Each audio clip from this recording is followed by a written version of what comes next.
ദക്ഷിണേന്ത്യയിലെ ഏറ്റവും വലിയ IT സമുച്ചയമായ ലുലു IT ട്വിൻ ടവറുകൾ ശനിയാഴ്ച മുഖ്യമന്ത്രി പിണറായി വിജയൻ ഉദ്ഘാടനം ചെയ്യും.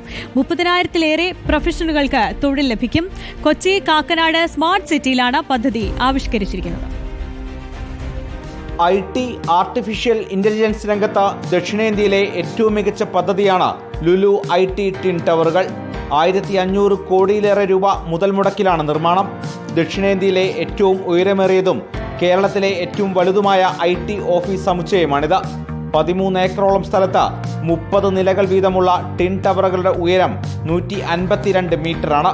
35 ലക്ഷം ചതുരശ്ര അടിയിൽ 25 ലക്ഷം ചതുരശ്ര അടി IT കമ്പനികൾക്കായുള്ള ഓഫീസ് സ്ഥലമാണ്. 35 ലക്ഷം സ്ക്വയർ ഫീറ്റ് ബിൽഡപ്പും 25 ലക്ഷം സ്ക്വയർ ഫീറ്റ് ലീസബിളായിട്ടുള്ള ഈ ഐക്കോണിക് ടവർ. ഇപ്പോൾ നമ്മൾ എത്തി നിൽക്കുന്ന ഈ ബിൽഡിങ്ങിൽ 30,000 ആൾക്ക് MNCസിന് ജോലി കൊടുക്കാവുന്ന ഒരു ഫെസിലിറ്റിയിലേക്ക് നമ്മൾ എത്തിയിരിക്കുന്നത്. ഏറ്റവും വലിയ ഓട്ടോമേറ്റഡ് റോബോട്ടിക് പാർക്കിംഗ് സൗകര്യം, ഓൺസൈറ്റ് ഹെലിപാഡ് തുടങ്ങി അത്യാധുനിക സൗകര്യങ്ങൾ ലുലു IT ട്വിൻ ടവറുകളിൽ ഒരുക്കിയിട്ടുണ്ട്. 3 നിലകളിലായി 4500 കാറുകൾ ഒരേ സമയം പാർക്ക് ചെയ്യാം. 100% പവർ ബാക്കപ്പ്, 67 ഹൈസ്പീഡ് ലിഫ്റ്റുകൾ, 12 എസ്കലേറ്ററുകൾ, 2500 പേർക്ക് ഒരേ സമയം ഭക്ഷണം കഴിക്കാൻ സൗകര്യമുള്ള ഫുഡ് കോർട്ട്, 600 പേർക്ക് ഇരിക്കാൻ സൗകര്യമുള്ള അത്യാധുനിക കോൺഫറൻസ് ഹാൾ തുടങ്ങിയവയും ഒരുക്കിയിട്ടുണ്ട്. റിപ്പോർട്ടർ, കൊച്ചി.